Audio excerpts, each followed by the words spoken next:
మీరు అంత లిమిటెడ్గా అంత ఎథిక్స్తోనే పెడితే ఒక హీరో అభిమానులు ఎందుకు మీ మీద అంత యాంటీయిజం ఒకసారి చూపించి మీరు ఇంకా మహేష్ కత్తి ఫ్రమ్ ది సిఆర్టీ సాంగ్ చనిపోయారు అని రిప్ అని ఇలాంటి పోస్టులు పెట్టి ఇన్ని మెంబర్స్ పెట్టి మీకు యాంటీగా చేసి జోక్లు వేసి ఇన్ని చేశారు మరి అంటే లిమిట్లో ఉంటే అంత చేయరు కదా.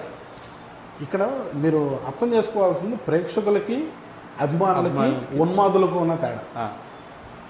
ప్రేక్షకుడు సినిమాలో చూస్తాడు, ఆడికి కథ నచ్చిందా, అది నాకు అనుభవాన్ని ఇచ్చిందా, నన్ను ఆనందపరిచిందా, ఎంగేజ్ చేసిందా, ఎంటర్టైన్ చేసిందా అనుకుని వెళ్ళిపోతాం. Is it worth my 150 rupees or not is is concern. Okay, అభిమాని ఎలాగరా అంటే వాడికి వాళ్ళ హీరో సినిమా అంటే బాగుండాలి, ఎలా ఉన్నా సరే బాగున్నా బాగాలేకపోయినా జనాలు 10 తిట్టినా ఇటు చూసేస్తాడు. వీలైతే ఫ్రెండ్స్ని తీసుకెళ్తాడు, ఫ్యామిలీని తీసుకెళ్తాడు, 10 సార్లు ఆ సినిమా చూడడానికి ట్రై చేస్తాడు. వాడు అభిమాని. దురభిమానులు ఉన్మాదులు ఉంటారు కొంతమంది.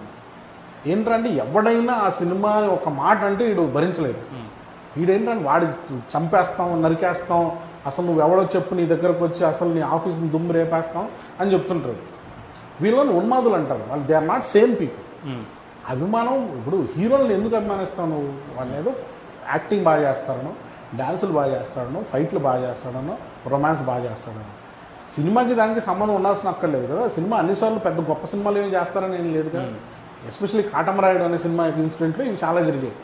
కాటమరాయుడులో Pawan Kalyan the film was bad film. ఒకటి అది తమిళ్లోనే అది సుత్తి సినిమా, దాన్ని తీసుకొచ్చి ఇక్కడ రీమేక్ చేశారు, అది ఇంకా పిచ్చిగా తయారు చేశారు సినిమాని. I did not like the film and that's what I'm telling. కేవలం పవన్ కళ్యాణ్ హిస్టరియానిక్స్, స్టైలింగ్ ఇవి తప్ప సినిమాలో చూడడానికి ఏమీ లేదు.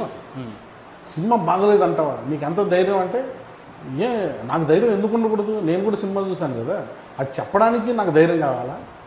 లేకపోతే మీరు నన్ను చంపేస్తారా? ఇది సమస్య. అంటే సినిమాని క్రిటిసైజ్ చేస్తే తప్పులేదు, నువ్వు నన్ను క్రిటిసైజ్ చేసినా తప్పులేదు, లేదు నీకు అసలు సినిమాలు చూడడమే రాదని డిస్మిస్ చేసినా అసలు తప్పులేదు. కానీ నా మీద భౌతిక దాడి చేస్తామనో, లేకపోతే మా హీరో గురించి మాట్లాడితే చంపేస్తామనో చెప్తే అది లీగల్ అఫెన్స్ అవుతుంది. No one has a right to do that. They have the right to express, they can have an opinion against my opinion. They can indulge in a debate against my opinion. అంతే తప్ప నన్ను ఏదో చేస్తామనే అధికారం వాళ్ళకి లేదు.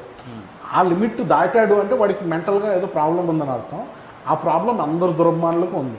అందరు హీరోలకి ఇలాంటి దురభిమానులు తయారవుతున్నారు, ఎస్పెషల్లీ సోషల్ మీడియాలో. వాళ్ళు దట్ ఈస్ కాల్డ్ హూలిగానిజం. అంతే తప్ప ఏదో పెద్ద నిజంగా వాళ్ళ హీరో కూడా వాళ్ళు ఏం మంచి చేయట్లేదు, వాళ్ళకు హామీ చేస్తున్నారు. అనవసరంగా అన్పాపులర్ అవుతారు ఈ హీరోలు, వాళ్ళ ఫ్యాన్స్ చేసే ఉన్మాదార చర్యల వల్ల.